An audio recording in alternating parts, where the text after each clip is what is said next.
Haleluya, terpujilah nama Tuhan Allah kita.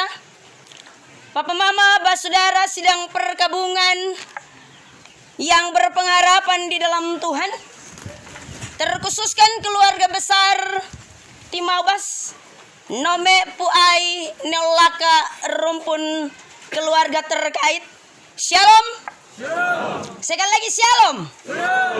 Beta dobel. Di sebelah sana kedengaran, di sini datar-datar. Sekali lagi shalom. Ada amin.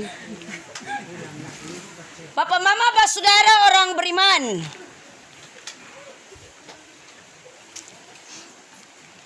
mendengar lonceng gereja berbunyi 25 kali. Tepatnya kira-kira pukul 2 dini hari, di seputaran Dusun 1 Desa Mio. Semua orang sudah terlelap dan tertidur tentunya pada jam itu. Tetapi tiba-tiba tentunya saya tersentak mendengar bunyi lonceng. Tersentak dari tidur. Langsung kaget bangun dan dengan spontan saya bilang, Andre. Saya bergegas membangunkan suami, Bapak Andre.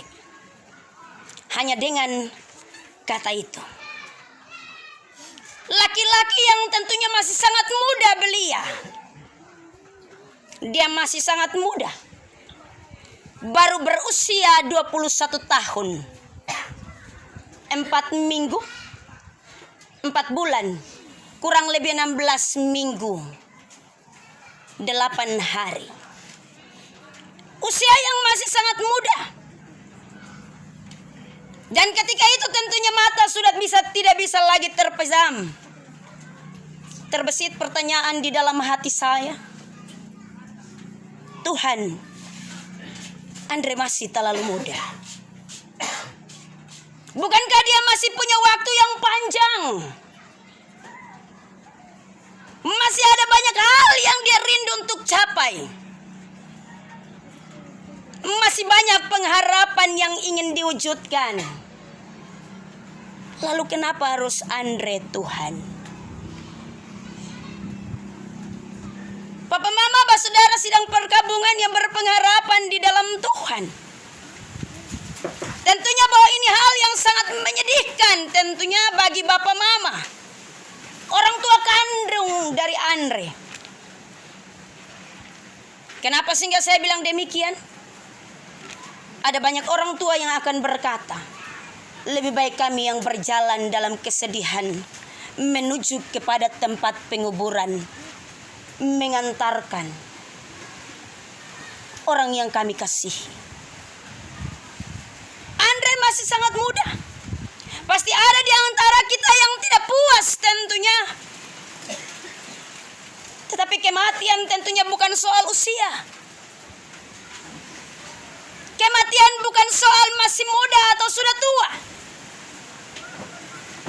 Kematian bukan soal masih sehat-sehat kemarin ataukah sudah sakit lama. Kematian bukan soal yang direncanakan atau yang tidak direncanakan. Sebab kematian adalah suatu kepastian. Kenapa sehingga saya mengatakan demikian? Kematian adalah suatu kepastian dan itu benar. Upah dosa ialah maut. Dan tidak ada seorang pun yang dapat menghindar daripadanya. Kepastian kematian akan datang kepada siapa saja tanpa terkecuali. Di mana saja. Dan juga dalam waktu dan cara yang berbeda. Tidak ada seorang pun dapat menghindarkan diri. Dan tidak ada seorang pun yang dapat bertahan menghadapi jalannya kematian. Dan itu benar. Setiap orang akan berjalan menuju ke sana. Bukan hanya soal Andre yang kita lihat terkujur kaku hari ini dan masih sangat muda. Kita semua sementara berjalan di barisan antri. Entah sampai urutan yang keberapa. Kita tidak tahu kapan waktunya. Tetapi benar bahwa waktu itu pasti akan datang. Bapak, mama, saudara sidang perkabungan yang berpengharapan di dalam Tuhan. Benar bahwa kepastian kematian itu membawa luka, membawa duka nestapa, membawa kehilangan dan kesedihan yang dalam. Bukan hanya itu, tetapi kepastian kematian juga bisa saja membuat orang mempersalahkan diri, dipersalahkan oleh yang lain, bahkan juga bisa saling mempersalahkan. Daud mengalami suatu kesedihan yang dalam tentunya, yang membuat dia tentunya harus berhadapan dengan peristiwa ini. Bukan saja meratap tetapi juga memohon kepada Tuhan karena anak itu. Daud memohon kepada Tuhan karena anak itu. Tentunya saya menekankan karena anak itu. Betapa mungkin saja anak itu berarti baginya. Mungkin saja anak itu menjadi kebanggaan baginya. Mungkin saja anak itu menjadi penerus baginya. Karena itu Daud meratap dan memohon kepada Tuhan karena anak itu. Sehingga dia berkata, selagi anak itu hidup, aku berpuasa dan menangis karena pikirku, siapa tahu Tuhan mengasihani aku sehingga anak itu tetap hidup. Tetapi sekarang ia sudah mati. Bapak, mama, saudara sidang perkabungan yang berpengharapan di dalam Tuhan. Kita tahu bahwa inilah pilihan yang terbaik dari Tuhan untuk Andre. Tuhan memiliki rencana yang baik untuk kita dan juga untuk anak kita. Dan itu sebagai tanda bahwa Tuhan mengasihi kita. Kalau dia hidup tentunya harapan besar keluarga. Benar dia hidup. Tetapi dia akan hidup dalam penderitaan dan kesakitan. Karena itu hanya melalui jalan kematian saja. Itu merupakan cara Allah untuk mengakhiri segala kesakitan dan penderitaan badaninya. Benar Bapak, mama, saudara sidang perkabungan. Keluarga tentunya berupaya dengan banyak cara. Bukan tidak berupaya. Masuk rumah sakit, kemudian dikeluarkan dengan pernyataan, dari Kupang langsung menuju ke Kolbano, tetapi kemudian dibawa kembali pulang. Kita menempuh banyak cara, tetapi ingat benar bahwa cara Tuhan melalui jalan kematian itu cara terbaik. Tuhan tidak pernah bermaksud menyakiti kita dengan cara ini. Tetapi dia tahu benar bahwa ketika melalui jalan kematian, inilah cara yang terbaik untuk Andre.